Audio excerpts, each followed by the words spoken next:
Hello, my darlings. I'm Faith from Faith and Grits, and I've got another tip to share with you on how to manage your laces and trims. Now, have a think. How many of you have a box or a drawer full of lace that when you open it, it just goes, hello, and it goes everywhere. So you search and you search and you search, and finally find what you want, and then you've got to push it all back in again to get it to go away. That's still not away, but it'll do. Right, and I finally found a solution. I've tried lots over the years, but I now have this system. And everything is neat and tidy and easy to find, easy to access, and ready to go. So I'll show you. Be back now in 2 ticks. And I'm back. So what you need is, of course, your laces, your trims, scissors, a book, an old book for fodder pages, and a stapler. And some sort of template for wrapping. So this is just a piece of cardstock that I folded in half again, and just stapled it shut.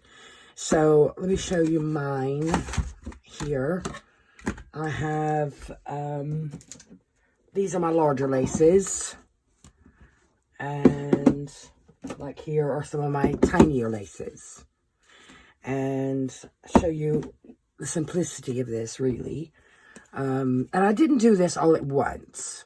I'd had enough of trying to shove these laces back into these drawers. And I had this brilliant idea of wrapping them all and pinning them on little card spools. Oh, never again. Because once they all went back in the drawer, every time I was searching, I'm jabbing myself with pins. So fold it around your little template. Get a book page. Fold it in half. Yes. And then half again. Lengthways. I didn't glue it. Just folded paper. Get your lace in there. Snip a bit off if it's too long for your stapler. And staple. So this is now a neat little bundle to go away. And it can't jump out and say hello anymore. And it won't poke you with a pin. So that then goes back into here because that's a small piece. And that's all it is.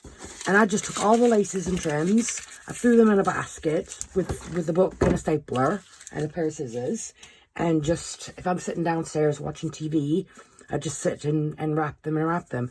But this system has been one of those game changer ones for sure.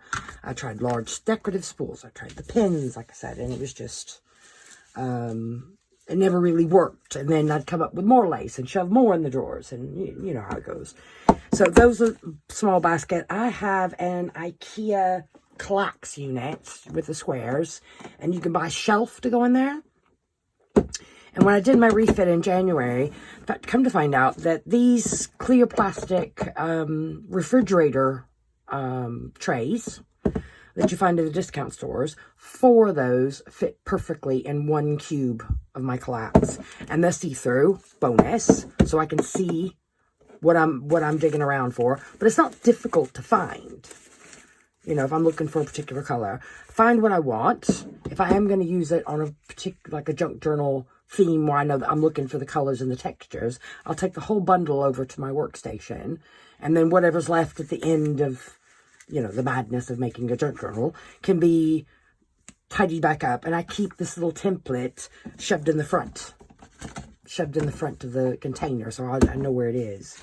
So that one's those 2, and then I've got my sort of medium size bundles and my bigger fat bundles. And for some of these bigger ones, I've just doubled up the book page.